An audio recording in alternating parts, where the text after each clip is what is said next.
జన్మ నక్షత్రము, జన్మ రాశి, జన్మ లగ్నము. సో ఒక జాతక చక్రంలో ఈ మూడింటిలో దేని యొక్క పాత్ర ఎంతవరకు అనేటువంటి విషయాన్ని చూసుకున్నట్లయితే చాలా మంది ఏంటి అంటే మా జన్మ నక్షత్రం ఇది కాబట్టి జన్మ రాశి ఇది, సో నక్షత్రాన్ని బట్టి ఫలితాలు చూడండి అండ్ రాశిని బట్టి ఫలితాలు ఉంటాయి అనేసి అనుకుంటారు. కానీ చూడండి, జన్మ నక్షత్రము, జన్మ రాశి కంటే కూడా జన్మ లగ్నం అనేది చాలా ముఖ్యమైనది.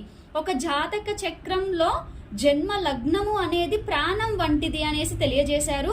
అంటే జన్మ లగ్న నిర్ధారణ కాకుండా అసలు జాతకాన్ని మనము ఏది అనాలిసిస్ చేయలేము. జన్మ నక్షత్రము, జన్మ రాశి డిసైడ్ అయిన తర్వాత కూడా జన్మ లగ్న నిర్ధారణ లేకుండా ఏం చేయలేము అనే సత్యాన్ని గ్రహించాలి.